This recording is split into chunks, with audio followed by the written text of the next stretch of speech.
বছরের মধ্যে June, July, August, September এই কয়েকটি মাস ব্যতি রেখে বাকি সময়গুলোতে বায়ু দূষণ যে পরিবেশ অধিদপ্তরের নির্ধারিত মানমাত্রার চেয়ে বেশি লক্ষ্য করা যায়।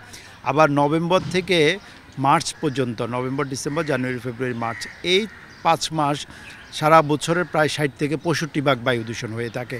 অথচ বর্ষাকাল যেটি সেটিতে মাত্র ১০-১২ ভাগ বায়ু দূষণ হয়ে থাকে, অর্থাৎ জুলাই, আগস্ট, সেপ্টেম্বর এগুলোতে। এই শুষ্ক মৌসুমে বায়ু দূষণ বৃদ্ধি পাওয়ার পিছনে কতগুলো কারণ রয়েছে এবং সারা বছরের কমনলি কতগুলো কারণে বায়ু দূষণ হয়ে থাকে।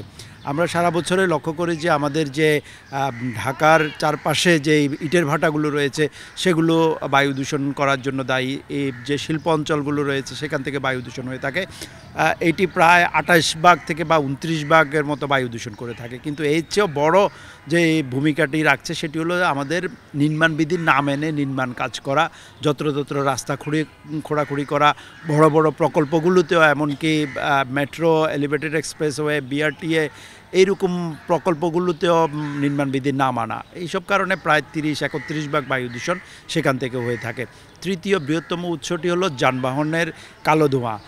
আমাদের মোট যে যানবাহন চলাচল করে প্রায় ৪৫ লাখের বেশি আমাদের রেজিস্টার্ড যানবাহন রয়েছে এবং আমাদের বিভিন্ন রকমের স্ট্যাটিস্টিক্সে এমনকি পরিবেশ অধিদপ্তর এবং বিআরটিএ একটি স্যাম্পল সার্ভে করেছিল ২০২১ সালে। সেখানে দেখা যাচ্ছে ঢাকা শহরের ১/৩ যানবাহনের ফিটনেস থাকে না। এই ফিটনেসবিহীন গাড়িগুলোর মধ্যে আবার গণপরিবহনের সংখ্যা বেশি।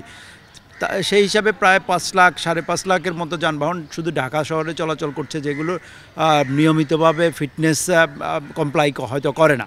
এবং যেই সব গাড়িগুলো ফিটনেস মেনটেন সার্টিফিকেট নিচ্ছে তারাও আসলে সত্যিকার অর্থে বায়ু দূষণ মুক্ত না, যে কারণে এই যানবাহন থেকে বায়ু দূষণ হয়ে থাকে।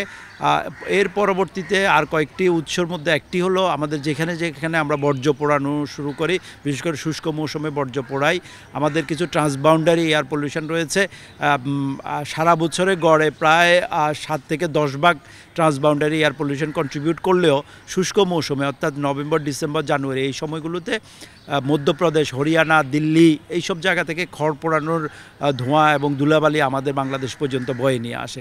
ফলে এই শুষ্ক মৌসুমে বায়ু দূষণ বৃদ্ধি পাওয়ার পিছনে ট্রান্সবাউন্ডারি বা আন্তর্দেশীয় বায়ু দূষণও ভূমিকা রাখে। আরেকটি হলো সর্বশেষ যে আমরা যে গৃহস্থলী যেই রান্নাবান্না করে থাকি, বিশেষ করে নিম্ন আয়ের মানুষরা বা বস্তিতে যে রান্নাবান্না করা হয় সেখানে কয়লা পোড়ানো হয়, কাঠ পোড়ানো হয়, সেখান থেকেও বায়ু দূষণ হয়ে থাকে।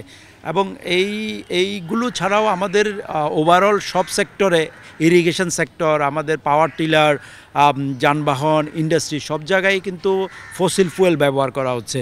এই জীবাশ্ম জ্বালানি পোড়ানোর কারণে তো অবভিয়াসলি বাতাসকে দূষিত করছে। এই উৎসগুলোর সম্পর্কে আমরা সবাই জানি, কম বেশি জানি, কিন্তু কতগুলোকে আমরা দ্রুত নিয়ন্ত্রণ করার সুযোগ ছিল। যেমন ইটের ভাটা থেকে যে বায়ু দূষণ সরকার ২০২৫ সাল নাগাদ পোড়ানো ইটের ব্যবহার শূন্যের কোটায় নিয়ে আসার কথা ঘোষণা করেছিল, কিন্তু সেটি প্রায় ব্যর্থ বলা চলে।